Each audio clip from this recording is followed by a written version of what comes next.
Assalamualaikum warahmatullahi wabarakatuh. Di video kali ini saya akan menjelaskan mengenai pokok bahasan keempat, yaitu penilaian investasi. Ya, penilaian investasi untuk capital budgeting. Capital budgeting itu juga biasa disebut dengan penganggaran modal. Ya, digunakan untuk menentukan atau membuat keputusan investasi. Subpokok bahasan yang akan kita pelajari di bab ini pertama adalah pengertian dan arti penting dari capital budgeting atau penganggaran modal. Pengertiannya itu apa, kemudian mengapa penting kita mempelajari mengenai capital budgeting. Kemudian yang kedua yaitu mengidentifikasi dan menghitung cash flow. Ya. Cash flow untuk dua jenis investasi yang akan kita pelajari. Pertama adalah untuk investasi baru dan yang kedua adalah jika investasi tersebut diganti atau investasi penggantian. Kemudian yang ketiga, keputusan investasi untuk metode non-discounted cash flow. Ini kita tidak akan mempelajari lebih dalam, saya hanya akan sedikit mengenalkan kalau ada yang namanya metode non-discounted cash flow. Artinya metode ini itu mengabaikan nilai uang. Ya, jadi kita ini tidak akan mempelajari lebih dalam mengenai metode ini. Yang akan kita pelajari secara mendalam yaitu untuk metode discounted cash flow. Metode ini memperhitungkan nilai uang. Ya, terdapat beberapa metode, misalnya NPV, Net Present Value, IRR, Internal Rate of Return, dan juga PI, Profitability Index. Ya. Nah, metode tersebut digunakan untuk menilai kelayakan investasi. Kita akan mempelajari metode discounted cash flow tersebut, mulai dari pengertiannya, kemudian teknik perhitungannya, dan juga penerapannya ya untuk menilai kelayakan investasi. Nah, untuk tujuan pembelajaran khusus ini merupakan penjabaran dari subpokok bahasan. Silakan nanti dipelajari, dibaca sendiri ya. Kita masuk ke materi yang A. Ya, ini terkait dengan pengertian dan arti penting dari capital budgeting atau penganggaran modal. Capital budgeting merupakan keseluruhan proses analisis tentang pengambilan keputusan investasi pada aktiva tetap atau proyek. Nah, apa itu contoh dari aktiva tetap? Ya, kita sudah tahu misalnya aktiva tetap itu bangunan atau gedung, ya, kendaraan. Kemudian ada mesin, ya, dan lain sebagainya, ya. Yang melibatkan dana yang cukup besar. Ya, biasanya kalau aktiva tetap karena memang jangka waktunya ini panjang, ya lebih dari 1 tahun, biasanya ini melibatkan penggunaan dana yang cukup besar, ya, untuk pembelian bangunan atau pembelian kendaraan, pembelian mesin. Nah, kita harus melakukan pengambilan keputusan secara matang terkait dengan investasi yang akan kita lakukan, ya, khususnya untuk aktiva tetap ini. Nah, untuk menghindari kesalahan, maka perlu analisis yang baik agar keputusan itu dapat diambil secara optimal. Ya. Kesalahan pengambilan keputusan dalam investasi aktiva tetap ini akan menimbulkan kerugian yang besar karena langkah perbaikan yang harus dilakukan pasti memerlukan biaya yang sangat besar. Ya, jadi capital budgeting ini perlu ya untuk mengantisipasi kesalahan dalam pengambilan keputusan terkait dengan aktiva tetap yang bisa menimbulkan kerugian yang sangat besar ya. Jadi ini sangat penting capital budgeting ini. Analisis yang digunakan mendasarkan diri pada analisis yang namanya analisis manfaat dan pengorbanan atau manfaat dan pengeluaran. Biasa disebut dengan benefit and cost analysis. Ya, analisis manfaat dan pengorbanan itu merupakan analisis yang membandingkan biaya yang diperkirakan, ya, pengorbanan yang dikeluarkan atau biaya yang diperkirakan dengan manfaat yang akan kita peroleh, ya. Nah, biasanya ini berkaitan erat dengan pengambilan keputusan. Ya. Keputusan apa? Keputusan untuk menilai kelayakan investasi. Kelayakan investasi. Jadi dia itu untuk menilai dan membandingkan dengan alternatif investasi lain, apakah layak atau tidak. Ya. Bagaimana kriterianya suatu investasi itu dapat dikatakan layak atau tidak? Investasi itu bisa disebut investasi yang layak apabila modal yang dikeluarkan itu dapat kembali ditambah dengan sejumlah keuntungan. Ya, jadi aliran kas yang masuk itu dapat mengcover aliran kas yang sudah kita keluarkan. Ya, jadi itu bisa dikatakan investasi yang telah kita lakukan itu layak. Ya. Sebaliknya, kalau misalnya investasi itu disebut tidak layak, berarti modal yang telah kita gunakan atau kita keluarkan itu tidak dapat kembali, ya, sejumlah yang kita keluarkan. Ya. Nah, itu artinya bahwa aliran kas yang masuk, ya, aliran kas yang masuk terkait dengan investasi tersebut tidak dapat mengcover aliran kas yang telah kita keluarkan. Ya, sehingga investasi tersebut dapat kita katakan tidak layak.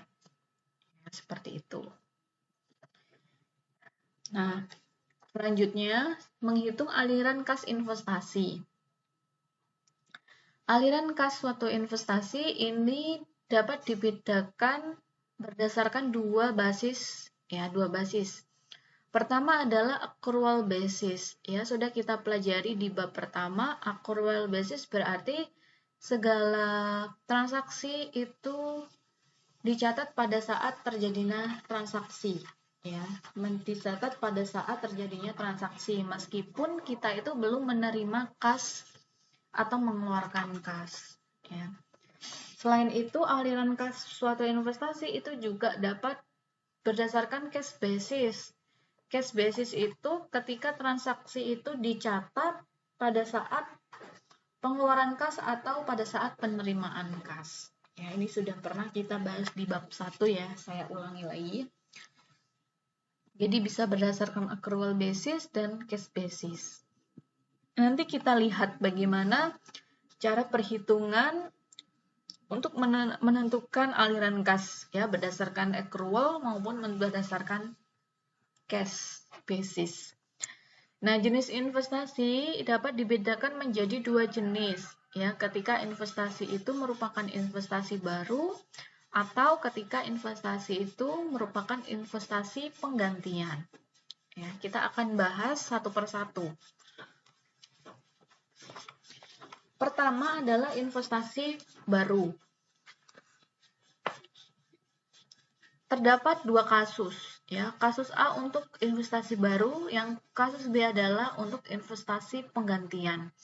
Nah, kedua kasus ini kita akan tetap gunakan di contoh-contoh di selanjutnya, di halaman selanjutnya. Ya, jadi masih berdasarkan kasus A dan kasus B. Kita masuk ke contoh investasi baru terlebih dahulu.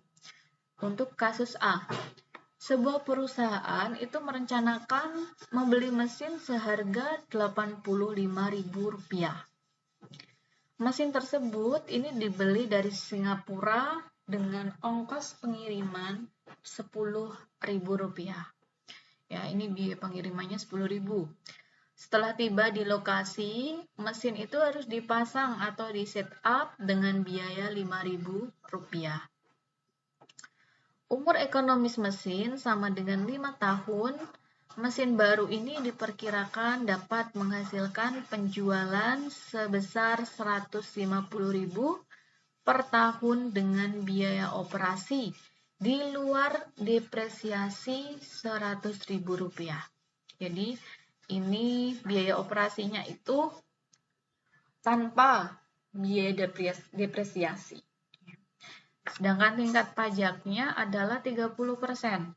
Nah, langkah-langkah yang dapat kita lakukan, pertama adalah kita harus menghitung harga perolehan mesinnya. Ya. Harga perolehan mesin itu kita dapatkan dari harga pembelian mesin ditambah dengan biaya pengirimannya, ditambah dengan biaya instalasinya atau biaya setupnya, pemasangannya. Ya, berarti tinggal ditambahkan ketiga komponen ini, hasilnya adalah Rp100.000. Setelah menghitung biaya perolehan, selanjutnya kita menghitung depresiasi per tahun. Ya, rumus depresiasi adalah harga perolehan dibagi dengan umur ekonomis aset tetap tersebut. Ya. Harga perolehannya sudah kita temukan tadi angkanya 100.000 dibagi dengan umur ekonomisnya adalah 5 tahun. Sehingga depresiasi per tahun sama dengan Rp20.000. Oke. Selanjutnya menghitung perhitungan aliran kas per tahunnya, ya, cash flow-nya. Menggunakan dua metode, menggunakan dua basis, ya, accrual basis dan cash basis. Ringkasan laba ruginya, ya, penjualannya dituliskan terlebih dahulu sama-sama 150.000 untuk accrual basis dan cash basis. Kemudian biaya operasinya Rp100.000, 100.000. Kemudian untuk accrual basis kita harus memperhitungkan biaya depresiasi, ya, biaya depresiasi. Karena seperti tadi yang sudah saya jelaskan, walaupun belum mengeluarkan beban gitu ya, mengeluarkan beban, namun pencatatan depresiasi ini harus dicatat pada saat terjadinya, ya, di tahun terjadinya penyusutan itu. Ya, sehingga untuk accrual basis depresiasi ini harus dimasukkan untuk mengurangi penjualan. Ya, seharusnya 20.000 ini di atasnya ini ya. Pas di sampingnya depresiasi 20.000. Sehingga biaya operasi tambah depresiasi 120.000, untuk yang cash basis ini tidak diakui ya untuk depresiasinya. Sehingga untuk biayanya hanya untuk biaya operasi saja. Laba operasi sama dengan 30.000 untuk accrual basis, dari 150.000 dikurangi 120.000, untuk cash basis 50.000, dari 150.000 dikurangi dengan 100.000. Hasilnya sekian ini ya. Setelah itu ada pajak 30%. Pajak 30% ini kita tinggal kalikan dengan laba operasinya. Ya, 9.000 untuk accrual basis dan 9.000 untuk cash basis.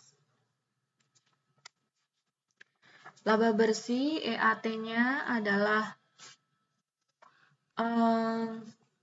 Ini untuk accrual base, untuk cash basis juga tetap sama 30% dikali dengan laba operasi yang ada di accrual basis, sehingga pajaknya ini tetap 9.000.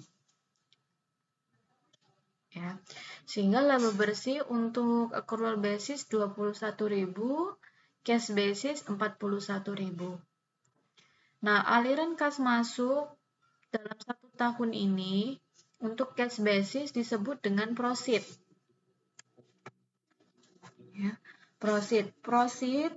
Untuk menghitung proceed, ini kita harus tambahkan laba bersih, earning after tax ditambah dengan depresiasi, ya, karena tidak dimasukkan ke tabel tadi ya.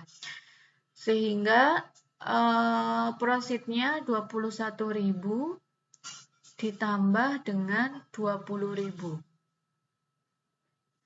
Sehingga proceed-nya adalah 41.000.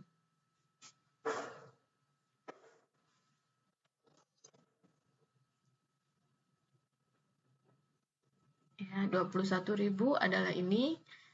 21 ditambah dengan 20.000 depresiasi per tahun. Oke, kemudian yang kedua adalah investasi penggantian.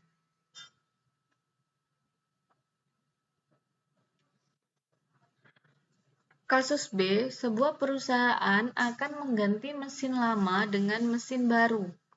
Mesin lama mempunyai nilai buku 30.000 dengan sisa umur ekonomis 3 tahun.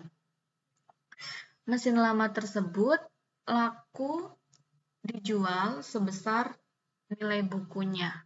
Ya, berarti laku dijual senilai 30.000. Mesin baru dibeli dengan harga perolehan 120.000, mempunyai umur ekonomis 3 tahun.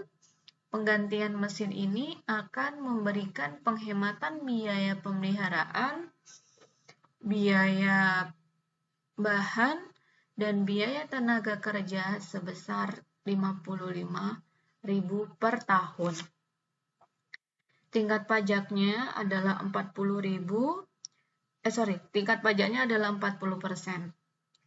Nah, cara perhitungannya, pertama kita harus identifikasi terlebih dahulu harga perolehan mesin, ya, mesin yang baru, yaitu 120.000. Kemudian kita hitung depresiasi mesin baru maupun depresiasi mesin lama. Depresiasi mesin baru per tahun berarti harga perolehan dibagi dengan umur ekonomis, ya, 40.000 per tahun. Untuk depresiasi mesin lama, ya, ini harusnya diganti lama ya, per tahun sama dengan nilai bukunya 30.000 dibagi dengan 3 tahun. Hasilnya adalah 10.000 per tahun. Nah, perhitungan tambahan aliran kas per tahun atau disebut dengan incremental analysis untuk ringkasan laba ruginya, penghematan biaya untuk accrual basis cash basis 55.000. Kemudian ketika menggunakan accrual basis, maka kita perhitungkan depresiasi mesin lama dan mesin baru. Mesin barunya adalah 40.000, kemudian ada mesin lama 10.000. Nah, ini dikurangi, hasilnya adalah 30.000, sedangkan cash basis ini tidak diperhitungkan. Kemudian setelah itu kita bisa menghitung tambahan laba operasi, ya, dari penghematan biaya dikurangi dengan depresiasi jika ada, ya, 25.000, sedangkan cash basis 55.000. Kemudian ada pajak, tambahan pajak 40%, ini harusnya ke bawah sedikit ya. 40% dari 25.000 sama dengan 10.000 rupiah. Kemudian ini juga 10.000, dari 40% dikalikan dengan 25.000. Tambahan laba bersih earning after tax sama dengan 15.000 untuk accrual basis, ya, dari 25.000 dikurangi 10.000. Sedangkan untuk cash basis 55.000 dikurangi dengan 10.000, hasilnya 45.000. Aliran kas masuk dengan cash basis ini disebut dengan tambahan proceed. Ya, tambahan proceed. Tambahan proceed adalah tambahan earning after tax ditambah dengan tambahan depresiasi. Tadi earning after tax-nya adalah 15.000, ya, yang ada di sini ditambah dengan depresiasinya adalah 30.000. 40.000 dikurangi 10.000. Yang sini 30.000. Sehingga tambahan profitnya adalah 45.000, ya, untuk yang di sini menggunakan cash basis. Ya, sama, hasilnya 45.000. Oke. Mungkin cukup itu yang bisa saya sampaikan di video pertama, ya, untuk bab penilaian investasi atau capital budgeting. Untuk subbab selanjutnya kita akan lanjutkan di video yang lain, ya. Mungkin dapat itu yang dapat saya sampaikan. Kurang lebihnya saya mohon maaf. Saya akhiri. Wassalamualaikum warahmatullahi wabarakatuh.